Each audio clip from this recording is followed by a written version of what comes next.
Pertemuan Demokrat dan PKS, AHY tak sadar sindir SBY terkait kemunduran demokrasi. Ditulis oleh Sardi di siwar.com. Seperti kita ketahui, petinggi PKS menyambangi kantor DPP Demokrat dalam pertemuan yang katanya tertutup. Tertutup berarti tidak bisa diliput media. Tidak ada yang tahu apa yang sebenarnya mereka bicarakan, kecuali mereka dan Tuhan. Dan mereka pasti hanya akan menyampaikan hasil pertemuan secara sebagian, tidak full. Kalau mau full, tak mungkin digelar tertutup. Nanti kita bicarakan ini. Dalam pertemuan tersebut, AHY menyinggung jeleknya demokrasi di Indonesia. Dia mengatakan demokrasi di negara ini saat ini sedang berada dalam kondisi yang tidak baik. Itu berdasarkan hasil temuan sejumlah lembaga internasional yang telah melakukan penelitian demokrasi Indonesia. Bahkan 14 tahun terakhir ini, demokrasi di Indonesia dianggap angka paling bawah. Dan ini semua menjadi tantangan buat kita. Katanya, saya sudah baca berita ini sebenarnya, tapi Ferdinand berhasil melihat dari sisi lain yang tidak saya sadari. 14 tahun terakhir demokrasi disebut jelek, artinya tahun 2021 dikurangi 14 tahun, artinya 2007. Jadi mulai tahun 2007 hingga sekarang demokrasi memburuk. Saya sampai ketawa ngakak mendengar ini. Apakah AHY tidak sadar dengan mempermalukan bapaknya sendiri? Bapak sendiri kok disindir? Nggak baik loh. Kalau AHY sindir Jokowi mah sudah nggak heran. Tapi kalau ikut sindir SBY, ini baru luar biasa terheran-heran. Artinya 3 tahun setelah SBY berkuasa, demokrasi makin memburuk. Jadi, selama 7 tahun terakhir masa kepemimpinan SBY, demokrasi jeblok. Ya, oke aja deh kalau begitu. Kita pasti setuju-setuju aja, tidak bakal protes kok. Hehehe.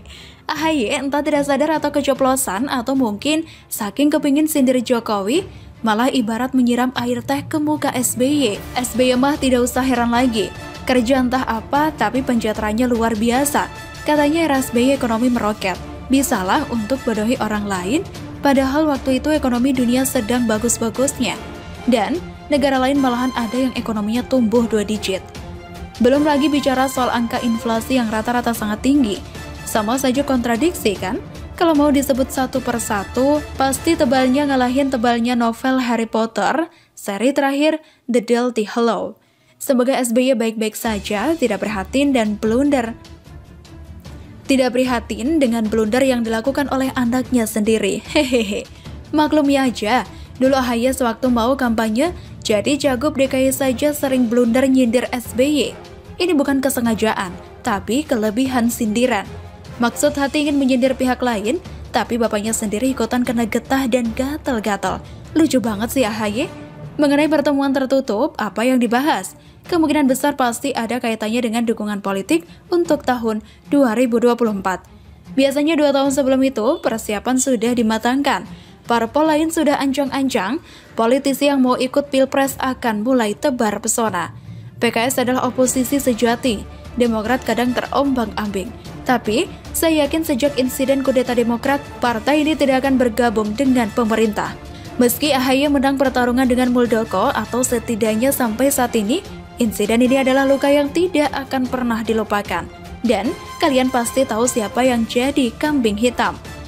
Jadi, pertemuan PKS dan Demokrat seolah memberi sinyal kalau mereka akan berkoalisi melawan kubu pemerintah. Di sisi lain, Demokrat sendiri tidak punya pilihan selain bersama dengan PKS. That's it. Memang lebih baik Demokrat AHY jauh-jauh dari pemerintah. Lebih baik bersama dengan PKS. Kalau kalian membaca, atau kalau belum baca, segera baca artikel super pedas terbaru dari Kakak Pembina. Sebagian dari kalian mungkin mendidih darahnya. Saya termasuk yang tidak menyangka setelah membacanya. Ini terkait diangkatnya caleg PKS jadi direksi BUMN. Ini adalah sebuah kemunafikan.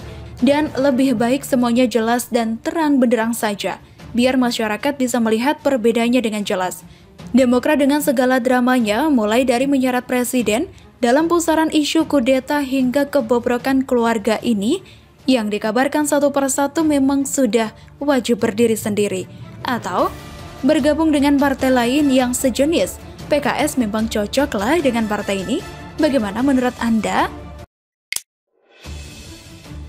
Kata Rizal Ramli, kalau dia presiden bakal hapus Omnibus Law, Rizik dilepaskan. Ditulis oleh Sardi di siwar.com. Rizal Ramli kembali berhalusinasi, bermain-main dengan pikirannya berandai-andai dengan apa yang terjadi jika dia menjadi seorang presiden.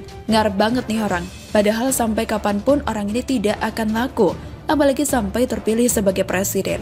Jadi menteri aja pernah dipecat, ya pasti kinerjanya dipertanyakan. Lihat saja gubernur ibu kota itu. Menteri yang dipecat juga, hasil kerjanya sekarang terbukti memang tak becus.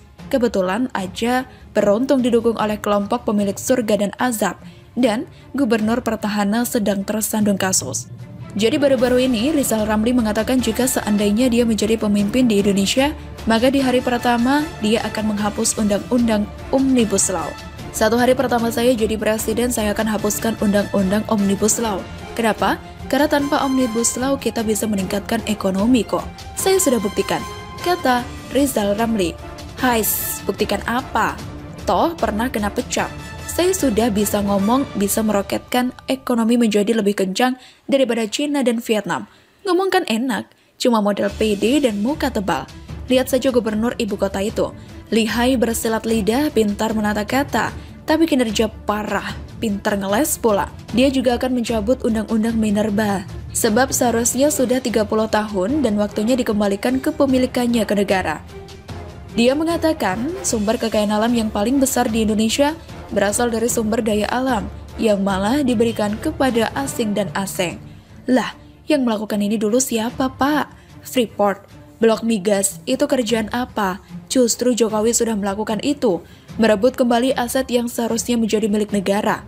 Kemarin kemana aja? Kenapa sekarang baru jadi pahlawan?